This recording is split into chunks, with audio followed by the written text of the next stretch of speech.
Let's talk about our champion ZBCN. ZBCN is sitting at 005, and we have talked about its upward journey for quite a while. It took its sweet time, but like I said in the comparison video where I shared the case scenario of XEN and ZBCN, and XEN had its breakout and it went and it hit the upper targets, and ZBCN was struggling. I told you that the both coins, they have pretty much exactly same structure. There is an extra zero in ZBCN. ZBCN goes with 0.00, but XCN goes with 0.0. So XCN is in cents, 1.8 cents, 2 cents. But when it comes to ZBCN, it's not in cents because there are double zeros in it. But when it comes to ranging, this coin pretty much ranges in the same way as XCN is ranging. And we had a lot of action for this coin at the areas of 00144. So last time we covered this coin at 18th of May, and we had offered a support area at 00144, and it came and it touched, and we said it can go up towards 00199. It's 002. I like to round up numbers, and I told you that if it closes above the area of 002, then this thing will start getting bullish because we are seeing a double bottom structure, and it can start shooting up, and we can start talking about the upward direction journey towards the all-time high, because ZBCN has done all-time high previously as well. It's not its first time to go and hit the all-time high, but right now it has created a new all-time high. But previously we had seen an all-time high, and we were expecting to go and deliver, but of course this is an over delivery.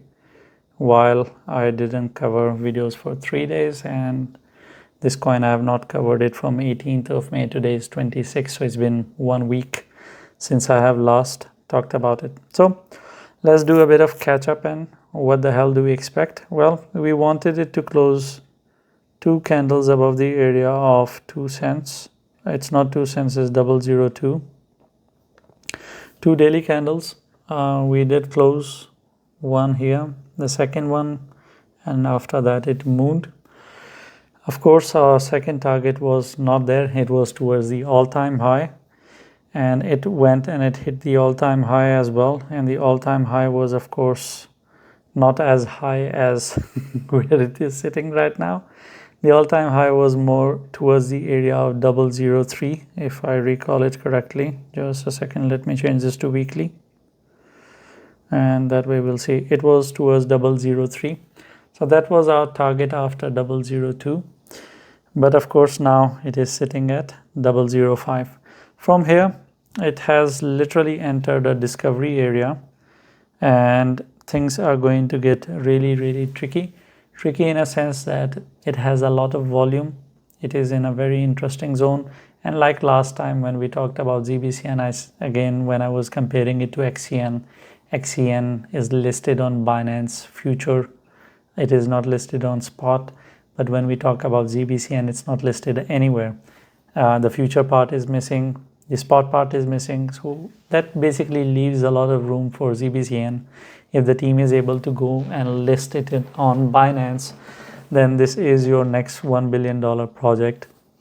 Because right now it is sitting at a market cap of 400 million.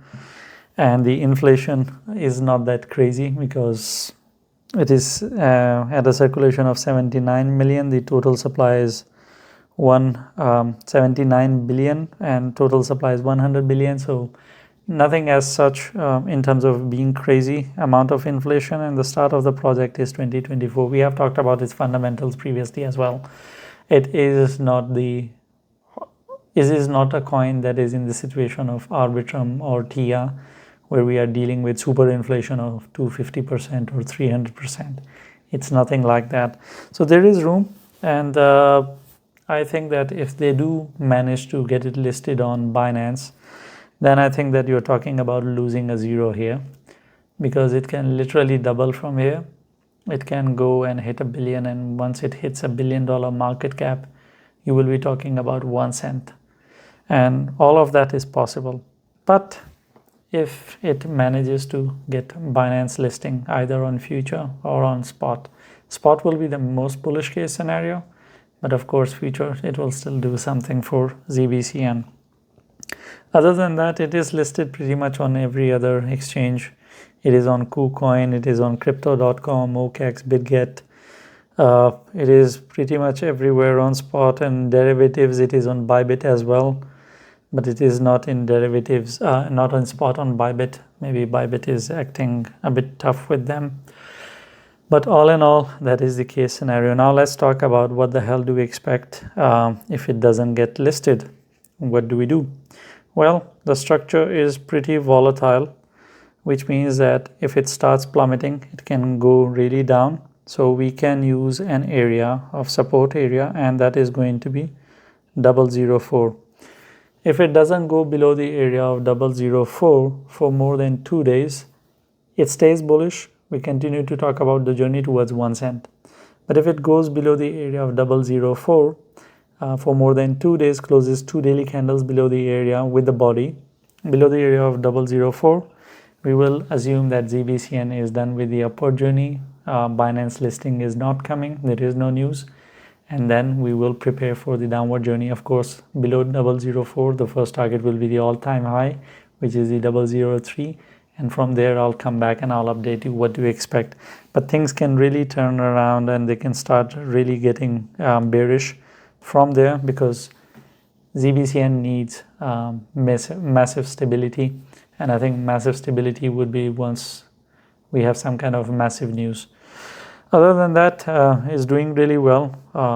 It has outperformed XCN in terms of chart. They were similar, like I said, but it has outperformed XCN. And when it comes to price stability, so far it is really stable. XCN has a really unstable price. It has a lot of wicks.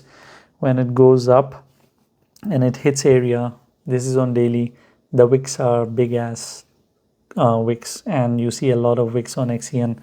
That is not the case scenario with ZBCN. And that's it.